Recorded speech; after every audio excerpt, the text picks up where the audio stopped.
Heartland Season 16 Episode 6 features Amy assisting a special animal from an abandoned zoo, Tim joining Jessica in New York for her art exhibit while attempting to right a previous wrong, and Jack and Lisa resolving their marital issues.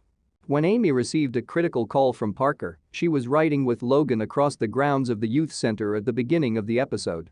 Parker reportedly took part in an online campaign that assisted in closing down a local wild animal adventure zoo that was violating numerous animal rights laws, including abusing and neglecting its animals. Amy offered her services when Parker overheard the members of the animal rights group discussing a problematic horse in one of the pens. It turned out that Parker had misheard. The issue wasn't with the horse. A zorse, that is?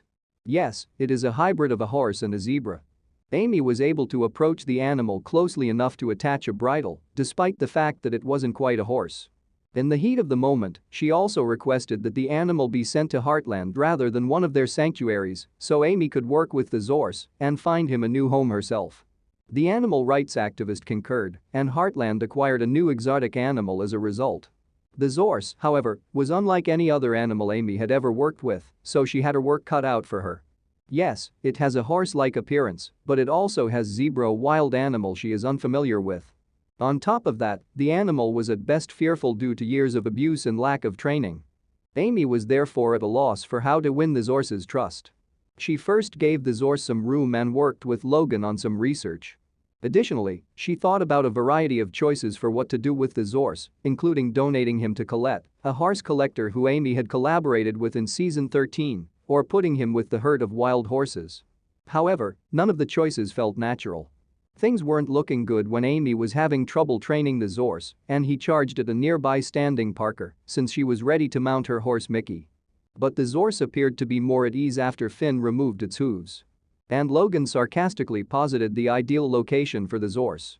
In one of the fenced-in fields belonging to the youth center, Amy let the zorse go free. The animal could feel safe and unburdened there, a place to run free, thus it was the ideal setting. Additionally, because Logan's horse challenge and the zorse appeared to bond when the zorse was still at the ranch, Logan trusted his instincts and let challenge go free for a bit as well, forming their own tiny herd out of two loners. Heartland Season 16 Episode 6 also showed Amy and Finn clearly making progress in their own personal relationship, in addition to Finn cleaning up the zorse's hooves. It was still difficult to discern where Amy and Finn really stand in terms of their friendship, and perhaps more after all the antagonism of Episode 4 and the apparent improvement at the close of that episode. And although while we saw some progress in the aforementioned connection in this episode, I'd say it's still a big mystery.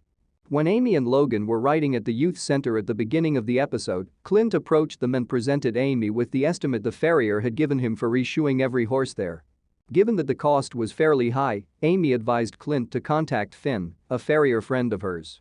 In the following episode, Finn stopped by Heartland to thank Amy for the opportunity, so it appears that he accepted the position. At that point, Finn gave Amy some assistance by taking care of the zorse's hooves and also began to open up to her.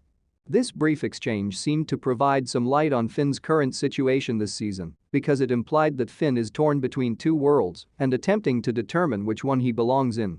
Furthermore, given that Finn pledged to assist with the financial care of the zorse after Colette's donation to the center ran out at the episode's conclusion, it is possible that Finn ultimately decided on the more sedate side of tranquil existence in Hudson.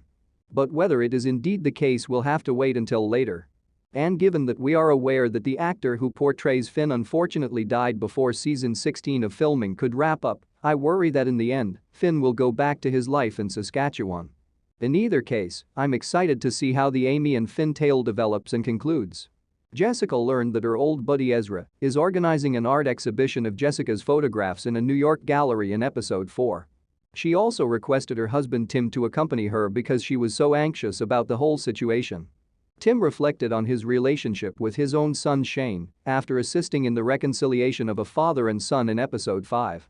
Tim also decided to use his trip to New York as an occasion to contact Shane after learning that he works for a law company in Philadelphia, which is a city quite near to New York City. The two spent some time in New York City in this episode, each attempting to make their trip special. Jessica by having a well-received art exhibit, and Tim by reuniting with his kid after a long separation. Let's start by talking about Jessica. We witnessed Jessica worry about her art show throughout the entire episode, and when the big day finally arrived, she was a bundle of nerves. Jessica, however, switched into hostess mode when the opening party's attendees, most of whom were her friends, began to arrive and greeted everyone while introducing them to Tim. Tim began to worry that Jessica's old pals weren't really on the same page as her when she left him with her New York friends and went to greet some of the other visitors. They kept discussing photography as if it were Jessica's new pastime rather than her new line of work. The situation escalated when Jessica noticed that the night was almost finished and none of the art critics or collectors Ezra predicted would be there had arrived. When Jessica questioned Ezra about it, he eventually confessed that no one he had reached out to in the art world had replied after he had delivered them Jessica's catalog. Ezra converted the opening into a party for friends in order to lessen the damage. When Jessica discovered that the art world didn't like her images, which primarily featured cowboys and ranch life themes, she was upset. Although she had high expectations, it turned out to be anything but her big break. Naturally, Tim attempted to uplift Jessica by reassuring her that the pictures would be a smashing success at home. But it was ineffective. Jessica had, after all, wasted her money on shipping and framing. It would be interesting to observe how Jessica responds to this setback now that New York was a failure. Will Jessica accept Lou's offer to manage her dude ranch, or will she pursue a career in photography instead? Although I'm hoping for the latter, you never know after a failure like this, at least in Jessica's eyes. Tim was helping his wife in any way he could as she prepared things for the art show. Even over steak and anecdotes about Jessica, he developed a friendship with Jessica's buddy Ezra. Tim, on the other hand, had his own worries while in New York. Tim has been waiting for a response from his son Shane ever since he reached out to him at the conclusion of the previous episode. Tim was eager than ever, though, now that he was actually in New York City. So much so that Tim even called Miranda, Shane's mother, to ask whether their son had any news. However, Tim was naturally unhappy when Miranda said that she had spoken to Shane and believed that Shane most likely wouldn't be able to attend the art exhibit. Tim had a sincere desire to make amends for his past transgressions with Shane. Tim was distraught when Shane texted him the morning of the art show to say he had to cancel. Fortunately, Shane changed his mind. The gallery doors opened and Shane entered, all grown up, after the party had ended and Jessica and Tim had had some time to wallow in their misery. However, things didn't go well at first for the reunion. Tim wasn't sure what to say because he was visibly startled and anxious to see Shane again after such a long period. When Shane left, it was clear that he was disappointed because he had expected more from the reunion with his father. They exchanged a few pleasantries, but the conversation was generally very awkward. The old Tim could have left it at that, but the new Tim realized he made a mistake by failing to tell Shane what he had come to New York for. As a result, Tim pursued Shane down the street with the assistance of his wife, and the two eventually engaged in meaningful conversation. Tim was eventually able to make amends with Shane for their long period of separation, and the two proceeded to a steak home for dinner and additional conversation. Does this imply that Shane will appear more frequently this season? I'm not sure, but I sincerely hope so. After all, it would be fantastic if Shane returned to Heartland later in the season to visit his sisters. The final plot of Heartland season 16 episode 6 had Jack and Lisa overcoming yet another challenge in their love, which only seemed to bring the two closer together.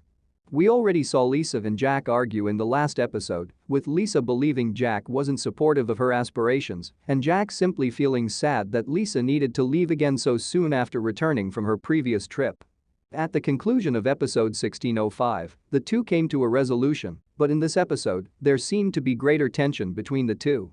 Early in the episode, Lisa returned from a shopping excursion in town and explained that she had to buy a few new items because all of her colleagues on the circuit had previously seen all of her ensembles more than once, yet none of them seemed to wear anything more than once.